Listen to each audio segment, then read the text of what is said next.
रिसोड इथं जागतिक हवामान दिन कार्यक्रमाचं आयोजन।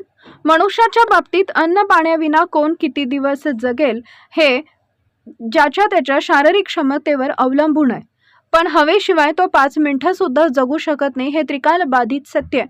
म्हणून हा अत्यावश्यक नैसर्गिक घटक लक्षात घेऊन त्याबद्दल चिंतन होण्याच्या दृष्टिकोनातून जागतिक पातळीवर 23 मार्च 1950 रोजी जिनेव्हा इथं जागतिक हवामान संघटनेची स्थापना झाली, ज्यामध्ये आज रोजी 191 देश कार्यरत आहेत।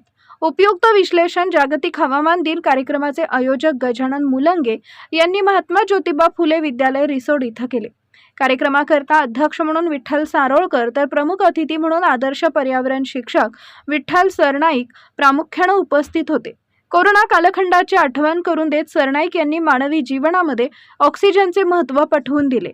आधुनिक तंत्रज्ञान आणि सदरहू तंत्रज्ञानाचा विकास कामामुळे हवेच्या गुणवत्तेमध्ये दिवसागणिक घट होते।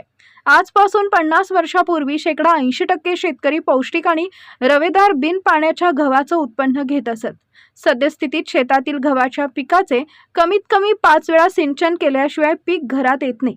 गव्हाप्रमाणे इतर धान्य आणि चटकदार फळावळांचे उत्पन्न सुद्धा केवळ तत्कालीन हवेच्या गुणवत्तेमुळे होत असे। आजही सागवान, धावंडा, चंदन, देवबाभूळ तसेच 20 ते 25 फूट उंच काँक्रीटच्या भिंतीवर रखरखत्या उन्हात हिरवा कंच दिसणारा पिंपळ किंवा वटवृक्ष सुद्धा हवेच्या गुणवत्तेवरच टिकून आहेत।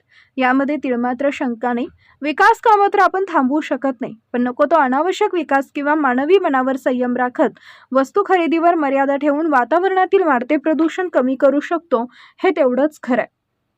कार्यक्रमाच्या यशस्वीतेकरिता विठ्ठल राठोड, बबनराव घाटे, प्रमिला निसांडे, स्वप्नील गवई, मारुती काळे, सारंगधर सानप व उपस्थित विद्यार्थ्यांनी मोलाचे सहकार्य केले।